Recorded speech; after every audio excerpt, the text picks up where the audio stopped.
पिछली वर्कशीट में पूछे गए सवालों का जवाब निशा, सिमरन और अंकित ने दिया, जिसमें से अंकित का जवाब मुझे काफ़ी अच्छा लगा। आप भी ज़रूर पूछे गए सवालों के जवाब दीजिए। स्वागत है आप सभी का एक नई वर्कशीट नंबर 48 में। क्लास 10 सब्जेक्ट हिंदी में एक नया पार्ट क्षितिज में पढ़ने वाले हैं। टर्म 2 के एग्ज़ाम के लिए काफ़ी इम्पोर्टेंट ये पार्ट है, लखनवी अंदाज। तो चलिए शुरू करते हैं। इससे पहले वीडियो को लाइक करने के साथ साथ अपने दोस्तों को ज़रूर शेयर कीजिए। तो शुरू करें। चलिए, तो आज जिस पाठ का हम आरंभ करने वाले हैं, इसमें पूरे पाठ में कटाक्ष है। कटाक्ष आप जानते हैं, व्यंग्य करना, टोंट मारना, कमेंट करना। कटाक्ष यानी कि व्यंग्य साहित्य की एक विधा है, एक टाइप है, और ये हर कोई व्यंग्य नहीं कर सकता। और व्यंग्य में पढ़ने और समझने में बहुत ही मज़ा आता है। इसमें उपहास, मजाक और इसी क्रम में आलोचना का प्रभाव रहता है।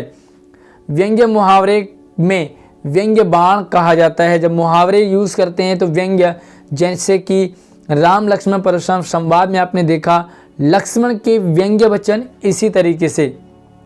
व्यंग्य सुनने में मधुर लगता है, पर चिंतन करने पर हृदय में चुभन का एहसास कराता है। जब भी लक्ष्मण के वचन आपने सुने तो वो चुभते थे परशुराम के। चाहे तो किसी को भी, हर कोई कह देता है कि यार कितना गंदा बोलता है, कितने गंदा बोलती है ना। अब तो आप समझ गए होंगे कि हम इस पाठ की बात कर रहे हैं। जी हाँ, लखनवी अंदाज। इसके लेखक हैं यशपाल। यशपाल हिंदी साहित्य की शीर्ष कथाकारों में से एक हैं। वे मार्क्सवाद से प्रभावित रहे हैं।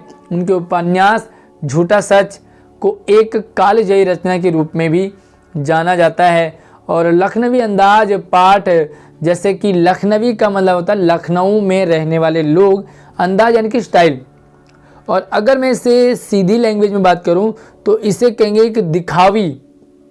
कुछ लोग होते हैं वो अपने उस दिखावे में रहते हैं, अपने आप को नवाब समझते हैं। तो लखनऊ के नवाब काफ़ी फेमस हैं। इस पाठ में यशपाल जी ने उस पतनशील सामंती वर्ग पर कटाक्ष किया है जो वास्तविकता से बेखबर एक बनावटी जीवन शैली के आदी होते हैं।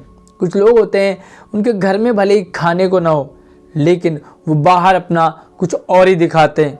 और हमारे उत्तराखंड में एक फेमस एक लोकोक्ति है कि घर में नहीं है छौंका तेल और लाओ जुल्फों को तेल। यानी कि घर में छौंकने के लिए तेल नहीं है, लेकिन सर पे लगाएंगे जेल। तो काफ़ी कटाक्ष है, क्योंकि घर में खाने को ज़रूर होना चाहिए।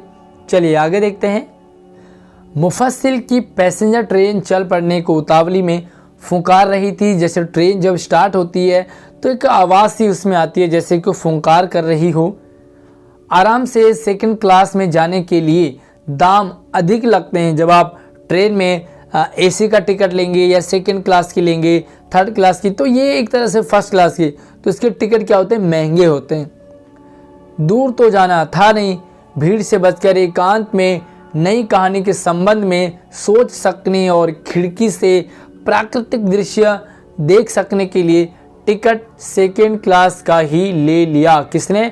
लेखक अपना एक्सपीरियंस बताते हैं कि मुझे दूर नहीं जाना था, तो सोचा कि भाई महंगा टिकट क्यों लूँ, हालांकि खिड़की वाली जगह मिल जाए, बाहर देखने का नज़ारा मिल जाए। और क्या कवि को चाहिए? कवि को सिर्फ प्राकृतिक दृश्य चाहिए और उसमें कुछ अलग अंदाज में। तो यहाँ पर जो लेखक हैं उन्होंने भी सोचा कि मैं क्यों महंगा टिकट न लेके सेकंड क्लास में चला जाऊँ। गाड़ी छूट रही थी। सेकंड क्लास के एक छोटे डिब्बे को खाली समझकर जरा दौड़कर उसमें चढ़ गए लेखक साहब हमारे। अनुमान के प्रतिकूल डिब्बा निर्जन नहीं था। मुझे लगा कि यह डिब्बा खाली होगा। जैसे ट्रेन चलने लग जाती है, अचानक से हम बाहर मूंगफली खरीद रहे हो, इसी दौरान ट्रेन चलने लग जाए और हल्की सी स्पीड हो जाए तो हम दौड़ के किसी भी डिब्बे को पकड़ लेते हैं। आपको भी कभी ऐसा एक्सपीरियंस ज़रूर हुआ होगा। मुझे अपना एक्सपीरियंस कमेंट में ज़रूर बताएं। मज़ा आता ट्रेन का सफ़र। तो लेखक जिस डिब्बे में थे उस डब्बे में वो खाली नहीं था, निर्जन नहीं था, उसमें कोई था। एक वर्थ पर लखनऊ की नवाबी नस्ल के एक सफ़ेद पोश सज्जन बड़ी सुविधा से पालती मारे बैठे थे। सफ़ेद पोश लखनऊ के नवाबों की ड्रेस है, सफ़ेद। सामने 2 ताजे चिकने खीरे तौलिए पर रखे थे। क्या रखे थे तौलिए पे? चिकने खीरे रखे थे। चिकने का मतलब पता नहीं, मुझे समझ नहीं आया, क्या उसमें कुछ ऐसा लगाया होगा, लेकिन ताजे रहे होंगे। डिब्बे में हमारे सहसा कूद जाने से सज्जन की आंखों में एकांत चिंतन में विघ्न का असंतोष दिखाई दिया। भाई उनको लगा होगा कि मैं अकेले इस डिब्बे में सफ़र करूंगा, तौले में खीरे रखे हुए थे, लेकिन एकदम से लेखक एकांत अचानक डब्बे में सहसा कूद गए। तो जो आदमी पहले से बैठा हुआ था नवाब एकदम से चौंकता है और सोचा हो सकता है यह भी कहानी के लिए सूझ की चिंता में हो या खीरे जैसी अपदार्थ वस्तु का शौक करते देखे जाने के संकोच में हो। तो जो नवाब साहब है वो खीरे खा रहे हैं, एकदम से कोई आ जाए तो उन्हें लगेगा अरे हमारे घर में कभी मेहमान आ जाते हैं और हम कुछ खाना खा रहे हों और खाने में कुछ ऐसा खा रहे हों जिससे हमें हमारी गरीबी दिखे। एकदम से हम ढकते हैं, पर्दा लगाते हैं और अपने उस अंदाज में आ जाते हैं। कई बार ऐसे क्लास में भी होता है, हम खाना खा रहे हों, एकदम से टीचर आ जाए, मुंह का ढक्कन बंद हो जाता है। आपका भी कभी ऐसा एक्सपीरियंस मुझे कमेंट में ज़रूर शेयर करेंगे। तो चलिए शुरू करते हैं, इसके कुछ प्रश्नों के आंसर देते हैं। और पहला सवाल है, लखनवी अंदाज के लेखक यशपाल पर प्रभाव किसका था? मार्क्सवाद, बढ़िया आंसर है। झूठा सच उपन्यास के रचनाकार कौन है? तो भैया देखो, आप यशपाल जी को पढ़ रहे हो तो इसके लेखक यशपाल ही होंगे। तीसरा, व्यंग्य में सम्मिलित होते हैं। अब व्यंग्य में क्या क्या सम्मिलित होते हैं? तो देखो यहाँ पर देखो, हंसी है, मजाक है, परिहास है। तो व्यंग्य में तीनों चीज़ें होती हैं, हंसी भी होगी, मजाक भी होगा, परिहास भी होगा। तो इसका सही आंसर क्या होगा? सभी, यानी कि तीनों। और चौथा है, लेखक ने सेकंड क्लास का टिकट क्यों खरीदा होगा? भीड़ से बचने के लिए, आराम करने के लिए, स्टैंडर्ड दिखने के लिए, या एकांत में चिंतन कर नई कविता की सूझ? तो जिसका करेक्ट आंसर रहेगा वो घ रहेगा। और सफ़ेद पोष का अर्थ क्या है? सफ़ेद पोष का अर्थ होता है भद्र पुरुष, सफ़ेद कपड़े, गोरा व्यक्ति या साफ सुथरा। तो सफ़ेद पोष का जो अर्थ है ना वो भद्र पुरुष से लिया जाता है, यानी कि जेंटलमैन, है ना। तो इसीलिए लखनऊ के नवाबों का जो ड्रेस है वो सफ़ेद है। और अगला सवाल है आपके लिए, सफ़ेद पोष सज्जन पुरुष ने तौलिए पर कौन सी वस्तु रखी हुई थी? बड़ा आसान सा है, क्लियरली लिख देंगे। सफ़ेद पोष सज्जन पुरुष ने तौलिए पर 2 चिकने खीरे रखे थे। ठीक है। देखो, अगर आप चाहोगे कि ये आंसर मैं आपको लिखवाऊँ तो मुझे कमेंट में ज़रूर अपना एक्सपीरियंस रखें। साथ ही अगर आप चाहते हैं कि इसी तरह से मैं बोलकर समझाकर आपको आगे बढ़ूं तो भी दोनों किस टाइप के आप चाहते हैं मुझे कमेंट करेंगे। दूसरा सवाल है, लेखक के अनुसार यहाँ खीरा किस वर्ग का प्रतीक है? तो खीरे ना गरीबों में खाया जाता है, मध्यम वर्ग के लोग खाते हैं, गरीब नहीं खा पाते, खैर मध्यम वर्ग। तो क्या लिखेंगे? लेखक के अनुसार यहाँ खीरे मध्यम वर्ग के लोगों का खान पान का प्रतीक है। मध्यम वर्ग के लोगों के खान पान का प्रतीक है, जिसे कि नवाब नहीं खा सकते। ओके।